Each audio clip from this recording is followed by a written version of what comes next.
Hello, all. Today I'm here with my good buddy, James Jardine. Hey, James. Hey, Wilkinson, how you doing? I'm doing well. Glad you could come on. You're in Southern California for a change. Yep, happy to be here. I know it's been a while. Well, you were here, then you left, and you came back. So now you're here, Right, and we're right. doing this and other things as well. So hmm let's fill my peeps in on a little bit about James Jardine. So let's see, if I remember right, you were like a banker in Southern California or something, were you? Yeah, exactly. I worked in various capacities in investment banking and just recently gave all that up to go and have an adventure. And what was that? I guess the gist was looking for, the most opposite thing I could find. So I decided to You to want to be leave a LA. pole dancer, right?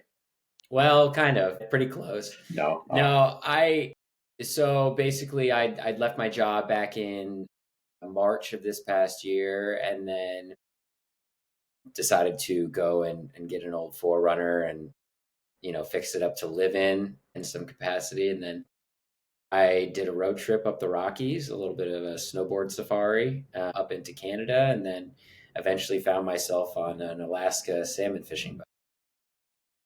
now you planned that before you headed up there, right? Well, sort of. Sure. So yeah. I didn't have a job lined up, but I was kind of networking on my way up. It took me a couple months. I was seeing friends and I was stopping everywhere I could and taking a few days in new places and basically, left SoCal, came out here to see you for a period of time, and then went out to Utah, South Dakota, Wyoming, Montana, Idaho, Washington, across Canada. And so the whole time I knew that I wanted to get up to Alaska at some point. Just, outdoorsy kind of fit my bill. And so Right. I was like, what's just the wildest thing I could do, right? And so the fishing idea started to materialize along the way up, and I was basically networking with everybody that I could. I knew people that had been up there, guys that I played rugby with that, had done similar things in the past, but nothing was really fleshing out. And so if I couldn't use the friend contact, I basically found that, a lot of these jobs are actually posted on like Facebook job pages. And so I was networking as hard as I could on there. And, I would type up my blurb about being from XYZ background and, hurdling the low bar of non-alcoholic, non-drug addict, have been gainfully employed in a career profession kind of thing. And so, I'd end up getting in touch with the captain of the boat that I eventually worked on. And, my plan, I guess, at the outset was to just make my way through, across Canada. I started in British Columbia, went to Alberta, and then you kind of go up and around. Right. I got in touch with the guy as I was in like Jasper, like middle northern Alberta. And, we started talking. He said, "Yeah, I need a crew member. I got a few new guys on the boat and, you sound like you have your stuff together. So let's give it a shot." Right. And he also told me that we were going to be coming back to Seattle at the end of it. So I was like, okay, there's absolutely no reason to continue driving just that 3 days of nothingness between Alberta and, going over the mountains up top and then dropping into Anchorage. So I decided to backtrack, go back through Canada, see some people that I'd already met along the way, and then stayed in Seattle for a couple of weeks and kind of flew up to Anchorage and kicked off from there. It was actually, I think the adventure along the way to get to that point too was actually pretty fun as well. Like, I had this story that I would tell people. I'd go up to whatever towny bar was at the ski hill or whatever and just kind Right. of sit Right. there and meet people and do stuff like that. And I gotta be, it happened probably 6 or 7 times that I would just be having a conversation with somebody who I'd met an hour beforehand, and they're like, "Oh wow, like this is abnormal, right? Like this guy's doing this epic road trip all the way to Alaska, then to go on another adventure, right? Like," and it just jazzed so many people. But like, honestly, people would just be like, hey, if you need a couch to sleep on, like, you can crash in my place tonight. My thing was just like saying yes, like, let's try it out. Right. And I met a bunch of really cool people and, good friends that I'm still in contact with today doing all that. So it was a really, really fun experience. But So yeah, so you didn't have any weirdo experiences though with any of those people? I didn't. No, no. It was actually, I think I'm pretty good at sniffing that one out, and I think, Right. I kind of gave him the top down, and I was like, what, this person actually seems genuine, and they seem cool. And obviously, if there was anything that had happened, I felt capable to kind of get myself out of the situation before I got into something really strange. But no, they were just honestly a lot of fellow travelers that have been like, hey, I've been in your position. During COVID, I lived in a van and I did the whole thing and I know what it's like and stuff Wow. like that. So there was kind of a lot of weird, empathy, I think, from other people, but also just excitement that I was like this person kind of flash in the pan coming into their life for a few minutes and they just wanted to kind of hang out. I think it was some good entertainment. Well, we didn't say this, but we met on couch surfing, what, 8 years ago or something like that? Yeah. Yeah. In When I 2016. was in Seattle. Yeah. Yep. You Yeah. were with your ex and you were going all over. And I wish I could say I didn't have any weird experiences on there, but actually, in Seattle, I hosted like 650 something people in 2 years, which is like Oh, insane. But from all over wild. the world, most of them were like amazing. But there was about 1%, so half a dozen of them were weirdos. But Right. you're going to get a couple. With a sample size that big, you're going to have some Yeah, outliers, right? yeah. And interestingly, I shouldn't say this on here, but all of the problems pretty much were either from people from England or Canada. Isn't that weird? Hmm. Yeah, I don't know why. Both I have under the no Queen's idea. flag there too. Yeah, That's yeah. interesting. So we had met up there. You hung out with me while you were checking out another job thing, going to school or something, weren't you? Or something up there. Yeah. So that's cool. Yeah. And here we are today. See, And you're a wonderful host. and there's a couch. Thank you. You're a wonderful couch surfer, and we became great friends. You're one of my best friends. So we met on there. Likewise. Likewise. Yeah, cool. I've been Very out to cool. see you many times over the years. Yeah. It's been Yeah, great. oh, yeah. Hey, so I don't ski or snowboard, but so Canada must have been really great for that, wasn't it? Going up there? Yeah, it was fantastic. So I had one of the collective passes, which is like, you pay the high sticker price up front, and then there's a bunch of mountains that you're allowed certain days at every year. Right. And so there were just so many places that I hadn't seen, just mainly snowboarding in California and Colorado. It was just like, yeah, it was just anywhere I wanted to go, kind of make it your own and stop wherever you want. So there's this road, I forget the number of it, but it runs parallel to the border across British Columbia from west to east and east west.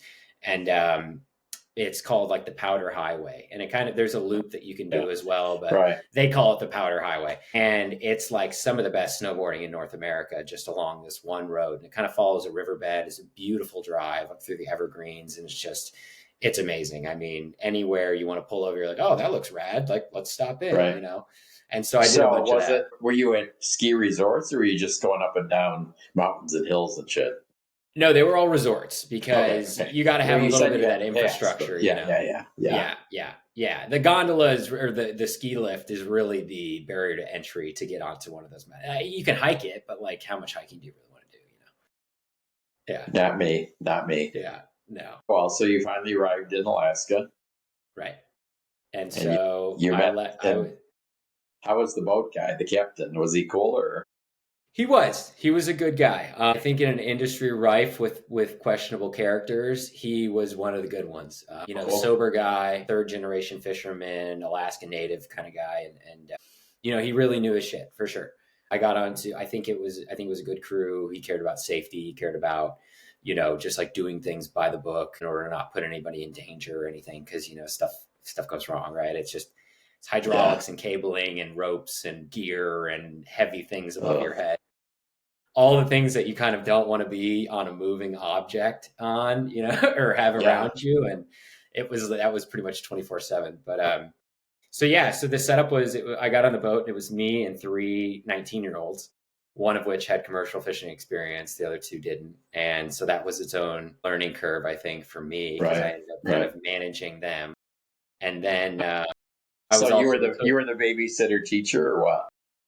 Yeah, a little bit. I think so. I think, they just, they were just kind of from different walks of life. And I could tell that they had worked real like jobs before and stuff like that. And so I just kind of came at it from more of a experienced angle, a wiser perspective of just like, I just, they were just little things, right? And so I was also the cook.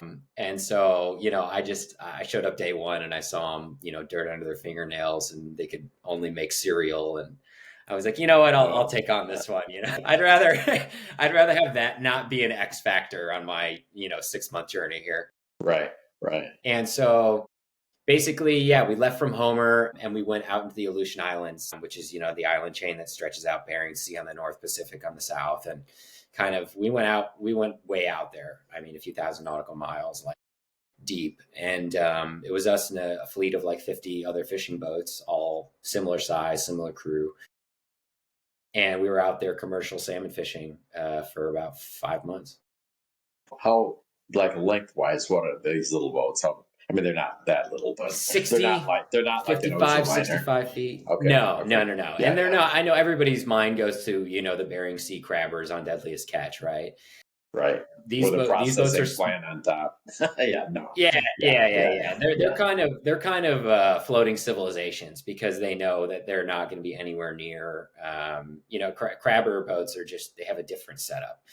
And they have all the pots, the cages and all that stuff on there. So we didn't need that. All we had was our back deck that had the gear on it, the net and all that kind of stuff. And so, they're built pretty high upright and probably cap out at around 65 feet, something like that.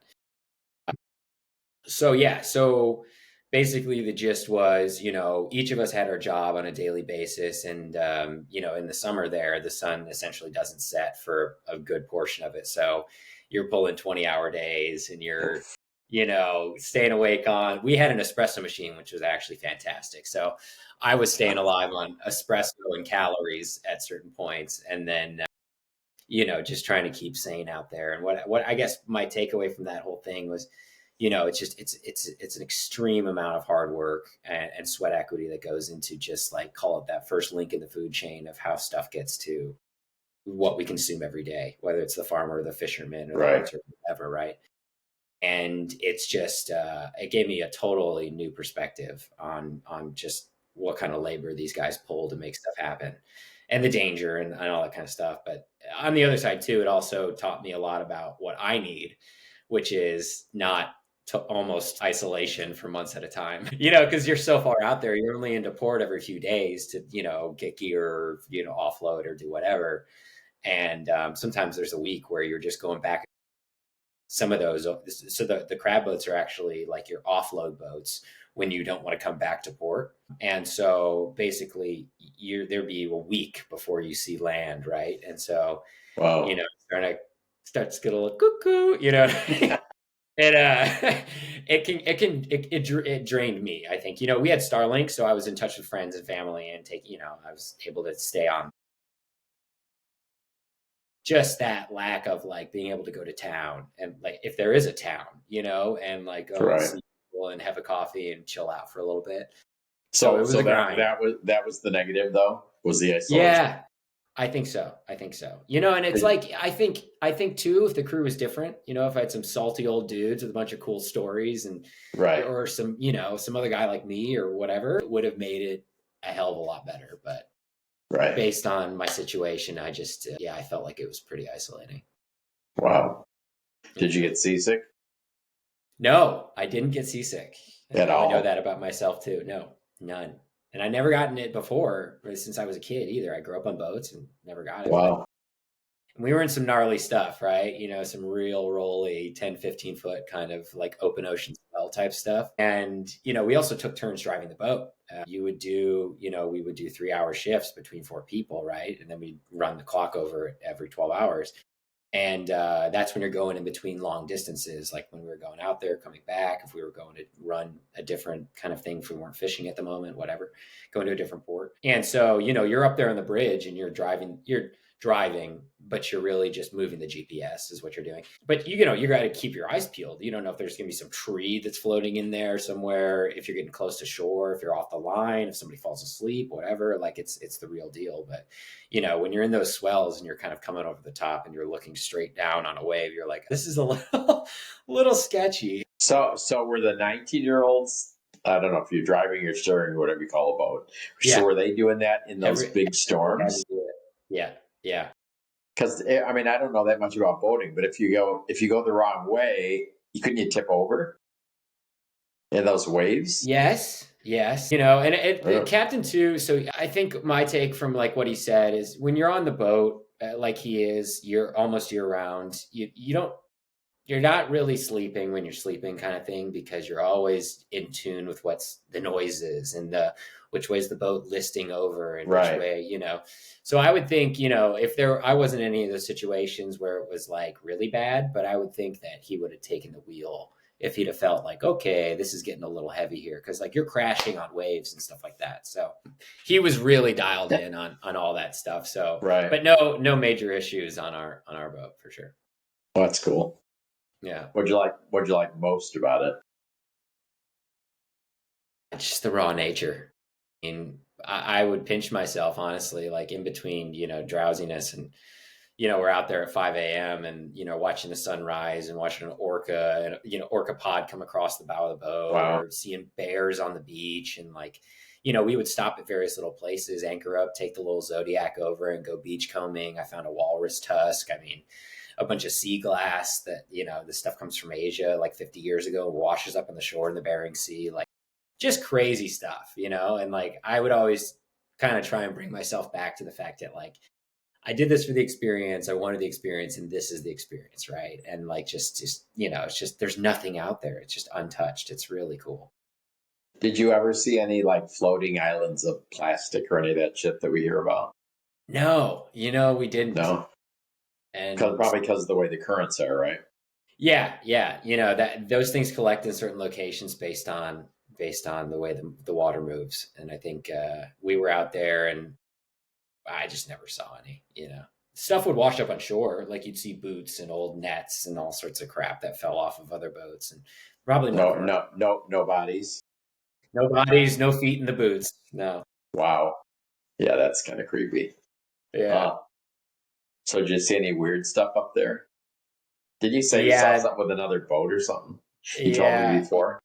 Yeah, so you fish in some days you do, some days you don't. But if you're fishing in a group, one boat will go and set their net, the other one will get behind it. Once they're done, you cycle in, cycle out. So there's kind of no time off, and everybody can catch whatever's swimming by if it's a good size. And so, we were out this one morning. It was probably mid-June. We're really in the thick of it. We're catching sockeye at that point in time because they're running. And so that's kind of the money fish. And it's like when the catch is on, it's on. Like you're going all day long. And so I was inside making breakfast. We just finished up a set. The other boat that we were with was out setting their net. I was inside cooking breakfast in between our little lag time. And the two other guys were on the back deck, captains up top, kind of watching the other boats get ready for our turn. And one of the boats we were with, they had set their net and it got caught on the rocks. And so Yikes. that creates its own issue, right? Then on top of that, the tide started changing on them. And I guess to backtrack, you're pretty much always fishing near structure because that's what the salmon like. And they run across, and they're going around and they're going up to tributary streams. They go back to the same streams that they were born in. And Right. so they're always your boat is really close to the rocks. So these guys really know how to navigate that kind of stuff. And so sometimes, if the bed of the ocean is a little wonky or whatever, and you're not watching your sonar, whatever happens, nets get caught. Most times they rip, but if it's a bad catch, then it presents an issue, right? So the boat's getting pulled over from up high because the net goes over the big boom up top. So the boat's getting pulled over. Tide starts pushing them one way. So automatically the boat starts listing, right? It starts leaning. Whoa. Yeah. And I guess from the play-by-play I got from the captain, they should have just started cutting the net at that point. Like when you're taking on water, it's serious. It's like the net is not worth the boat. So these guys, they didn't do that. and whatever happened. And all of a sudden, I hear him get on the loud hailer on our boat. They're going over, they're going over. And we look, and the thing is literally 45 degrees. It's taking on water from one of the sides. And we just start full speed, get over there and try and get to this boat to get the guys, right? There's a crew of 4 people on there. And by this time, the boat's already getting sideways, almost parallel. And the guys are starting to scramble and stand on what is now the side of the bow of the hull of the boat, right? And so we're like, oh my God, like, what's the deal? And none of us had ever been in this situation. He's seen it happen before. So we get over there, and there was another boat with us. And they're not in wetsuits or anything either. Right? No, These you're guys, in and it's cold fishing water. gear that is, it's like it's 34, 35 degree water. Yeah. You're in fishing gear, which is basically just rain slicks. Okay. Right. So there's no flotation devices. There's nothing. So we get over there. We get them, get them picked up. And unfortunately, they had a dog on the boat that didn't make it out. So the dog got sucked under with the boat. But by the time, I got to say, from the time from when he gets on the speaker, he sees it going over, to the time that the boat literally went under the water, like the last little tip of the stern, 4 or 5 minutes. I mean, it was like no time at all, right? Wow. And so, thankfully all the crew made it, but it was super sobering. It was very crazy. So they would have been able to cut the net, even though they're those big, strong nets? Yeah, well, you do what you can, right? And you hope that the pressure between the weight of the boat and what it's caught on will just would kind of rip it in two if you're cutting it, rip it. Yeah. You do what you can, And I guess what he saw is that they didn't lower their center of gravity as quick as they should have, meaning like lower that boom all the way down so it wasn't pulling the boat over as hard. And then the guys just kind of stood there and were just like, oh God, right? But it's it's a crisis situation. Like, what do you you can't make perfect decisions, right? So yeah, wow. it was pretty spooky. Yeah. Yikes. As I recall from a couple of years ago, that was your second spooky water thing, right? Remember that? Yes. Remember that thing you told me about in Southern California? Yeah. So I was a pretty avid scuba diver, and I would go on dive trips on the weekends, and we had a dive trip scheduled. This was in 2019, I think. And so, the gist of the schedule is all the people show up to the dock. We were leaving out of the port of Ventura, and we were going to San Miguel Island, the Channel Islands, some of the, kind of way out there. And so it's a long haul to get out there. And so you get on the boat 4 or 5 in the morning, and then everybody goes and crashes. You do your safety briefing, you get your gear, stowed away and everything. And then all the people, the tourists that are on the boat, the divers, they go downstairs and they knock out the bunks downstairs. And then the captain and crew get the ship to where you need to dive. And then you do your dives throughout the day. And so we did this. I was going with a dive shop that I was diving with out of K-Town. And the boat was called the Conception. Okay. And this boat had done thousands of these trips over decades. I mean, like, this is a very routine thing, right? It's a dive boat. So we go out. It's a Saturday or Sunday or whatever it was, and we go out there. We do our dives all day, and great dives, no problem. Back to shore, great. Another weekend on the boat. So it's not funny. The following weekend, the exact same scenario, different dive shop, 30-ish people on board with the crew. Same boat, same scenario, same schedule. Right. They go out there, fire starts on the boat in the middle of the night as they're going out there, and everybody on the boat died but the captain and like a crew member or two, if I remember correctly. Whoa. Yeah. They all burned and went down. And it was so the universe was watching over you, bud. For real. I mean, really spooky stuff. Did that experience change you in any way?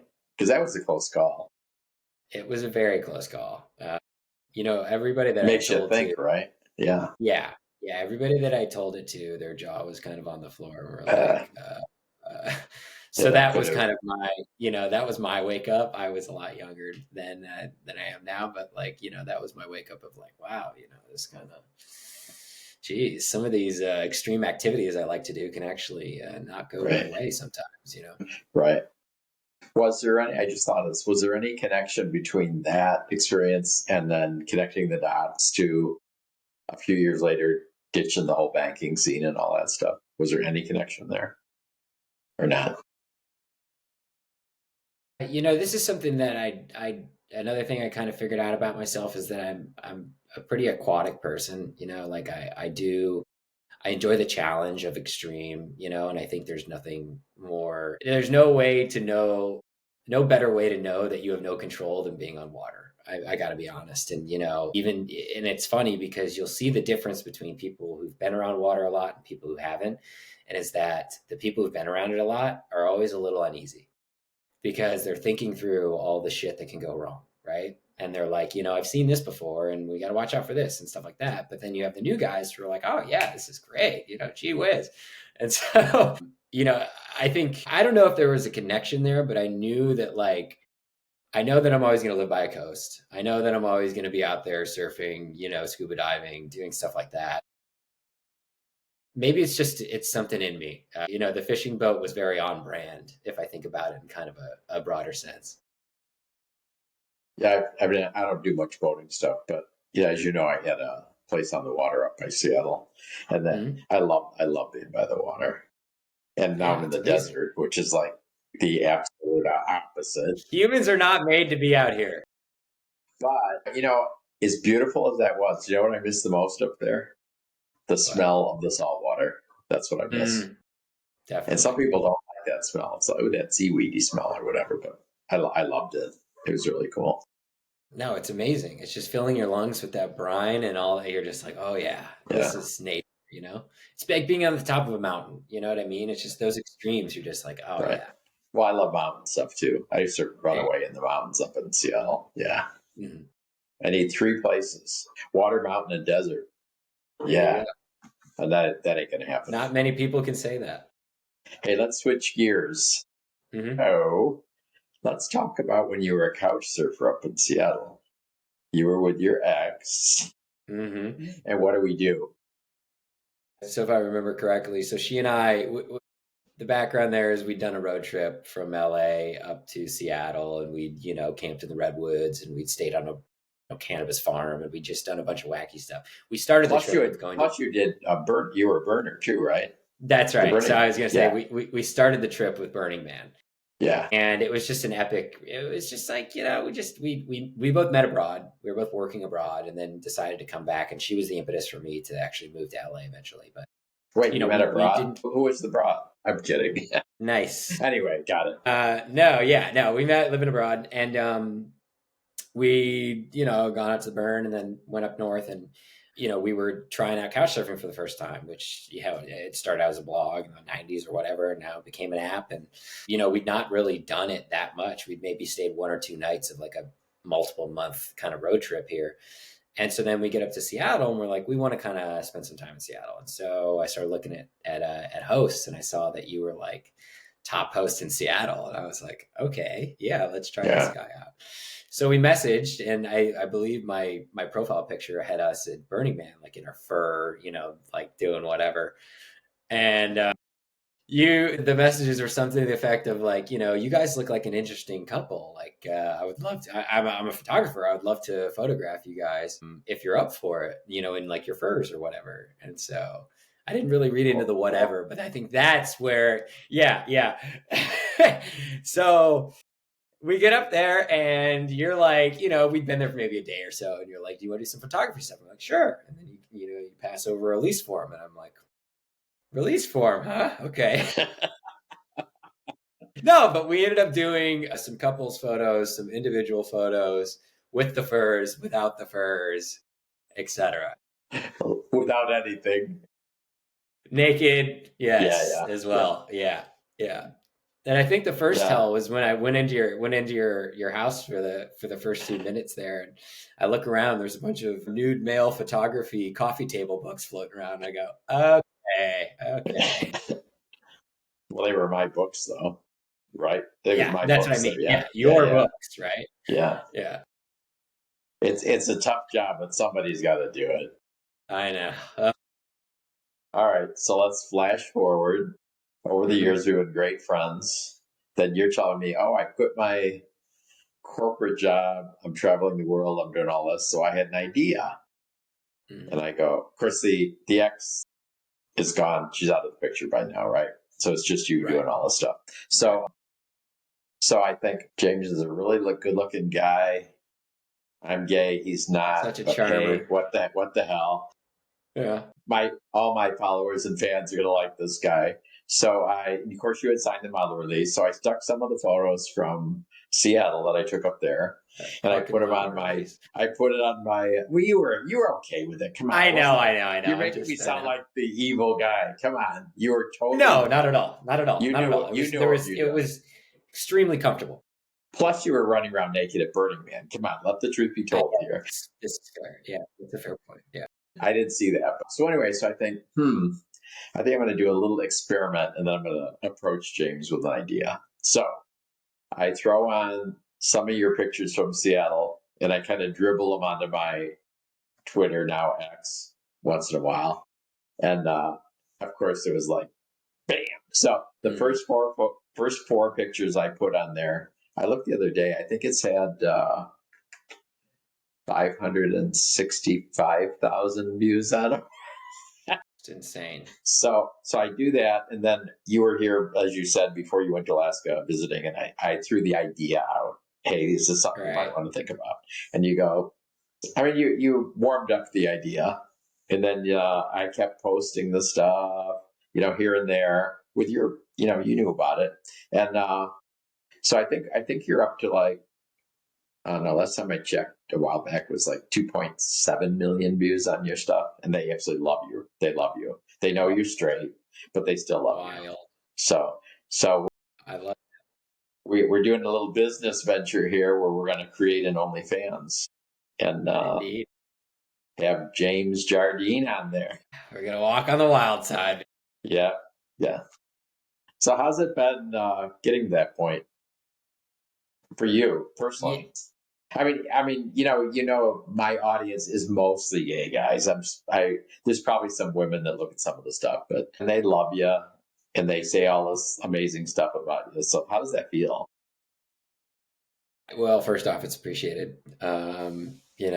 I think all vanity aside, I think it's really cool that we can provide, some entertaining content for people, and we can, maybe put our own flair on it and get that a little bit of that creative outlet between us too. I think that's really cool. And, I think there's nothing cooler than working with friends and being able to kind of put something together. So I'm excited to see where everything goes. Yeah, But yeah, no, it's been wild. I think personally, I think, I'm at the chapter where I'm saying yes to a lot of things. And right, I think I'd lived in kind of a static box for so long that it feels good to just like, hey, if it works, it works. It doesn't, whatever, move on. right. And so I'm trying to take that angle on things too. And so this is an exciting new chapter for sure. Well, my guys love it. I I can't wait. I appreciate it. I can't wait to like really actually start posting stuff on there. Of course we got to jump through all these hoops with these sites and stuff like that. But I Of don't know course. if we might do it just for fans too. But just so my listeners, and now I didn't say this. This is our first video on my podcast. I've always That's done right. audio, so you are the That's right. man. You're breaking Moving up in in the on me. world. So you popped the cherry of the Virgin audio. God, that So is too perfect. yeah, yeah. But just so people know, so there's a million porn sites and there's all that stuff out there. So I'm not saying we're not showing anything. So because we are, but think of it as kind of a Instagram or a Facebook reel or TikTok, but more adventuresome, shall we say? Or We're showing some the new skin. Truman Show. The new Yeah, yeah. Truman Show, I There you would go. say. Yeah, there you go. So we're doing real life stuff, his stories, everything's kind of woven together, and we're having really a lot of fun doing it. So Yeah, yeah, if it wasn't fun, I wouldn't be doing it. Yeah, for sure. No, yeah. it's great. It's great. I mean, So it's fun. We're digging up stories from our past, from my past, whatever. It's just kind of shooting right, shit. And hopefully, it's entertaining for everyone. I think it is. They're kind of chomping at the bit. When are you gonna have it? When are you gonna have it? So we'll see where it goes. It's coming this next week or two. So what do we miss? Anything talking on here? I don't think so. I think that kind of covers where we're at. Sounds good. How about your big changes though, huh? Well, I'm selling my house in Palm Springs, Mm-hmm. and then I don't know what I'm doing. But Wilkinson goes to the road. I've done this before. My first chapter was, as you know, married, 3 kids, minister in a church. Plus, I did real estate in Seattle, New York, and then Seattle. And then I got divorced. And then after the divorce, figured out I was gay. So then I've had my gay career, I call it, from 1999 till the present, mostly in Right. Seattle and then down in Palm Springs. But I don't know. The last couple of years, it's like, I've collected stuff. I've had a huge art collection, photography collection, and it's all stuff. I'm just not into it. I've been selling and giving away stuff for like a year now. And as you know, when you come to my house, I had a lot of stuff, and now it's kind of Zen looking, just stuff here and there. And I really like that look. And I Yeah. remodeled the house before I put it on the market. And I've told my friends because the house is like 2,400 square feet, which in other places isn't that big, but for Palm Springs, that's a large house. It's a 5-bedroom house. And so, if I had like a third of that, I mean, I've lived in 800 square foot places. And, so I want something small. I kind of want a home base in Palm Springs. That's what I'm leaning to. Mm-hmm. I was going to do a place here and a place in New York City, but mainly for the podcast and a lot of people I know there. But I don't want to get into that, and I don't want to get into property and tied down and all that stuff. So a little Yeah. place here, Yeah. travel. If I don't find a place when this sells, which I'm frankly not expecting it to happen, I'm going to put what I want to keep in storage, sell the rest, and hit the road for like at least, I don't know, 2 to 4 months. Might see you in Europe or something. I don't know, because Come I join want us. I want to Yes. go up Us road north, go warriors. across, do some stuff, see my kids in their different spots, and probably hang out with my middle son. He's near Boston. He's got a carriage house I stay in, and probably end up in Europe for a while. I don't know. Do it. Do it. Let the Life is for adventure begin. living. I Yeah, mean, you know what I mean? And it's like, it's so easy to just fall into routines. And, yeah, yeah. honestly, Wilkinson, I commend you on, your downsizing and getting rid of stuff. And I know that it gets emotional and stuff like that, but I've seen this with, my family members. It's like, you do become a slave to your possessions at some point because it just Right. becomes overwhelming. You're like, I have too much crap and like I'm getting a lot. It's like anxiety provoking, right? And when I left town, I have a 5x5 storage unit just of stuff that's like really important and stuff that I don't want to rebuy, like really expensive stuff. But other than that, it's like I got a car, and it's it's Right. it's so freeing. It's so nice. Yeah. Plus, actually, everything seems for me. I believe in the law of attraction. You put out in the universe what you want, and it comes back to like I could be a poster boy for this. But everything seems to be like click, click, click, just in place. Even changing this to video now, and Mm, have buying the program this week where I can do this. It's a step up from Zoom and stuff. But so now I don't have to be in person with anybody. I can be wherever I want to be, keep game going on the changer. podcast. Yeah, and I can get back to my old schedule, which is 2 or 3 a week instead of one a week like I've been doing lately. So I'm looking forward to that. But I want to put all of my energy into that. And Let it as you rip, know, man. I had a gig for a season and a half at a local theater here, a stage manager and assistant director on some stuff and that. But I let go of that. It's just like that would tie me down. I don't want to do it. So Yeah, get rid of it. podcast on the road, baby. Yeah, Hey, yeah. We will are we we will writing the meet. fourth chapter now? Is this the fourth chapter? Now this is my third chapter. It'll be my third. Okay, Well, okay. wait, one. I No, think it's actually, four. no, because I had New York growing up. Then I moved to Seattle right after college with my then wife and a couple kids. But you've done the Palm Springs and now you're doing the on the Yeah, road, right? yeah, yeah, yeah. Yeah. But I mean, in my life though. So New Hmm. York, Seattle, down here, and now whatever. So that'll be number 4. Yeah, you're right. There we go. There we Yeah, but go. we gotta be in Europe. I love it over there. I'm in. I'm in. All right, we'll do it. Portugal, southern Spain, those are the places to be. Sign me up. I'll All see right, you buddy. there. Always great seeing you. Love you much. Great seeing you as well. Love you All right. too. We will we'll continue this. To be continued. See you Absolutely. later. Okay. See you.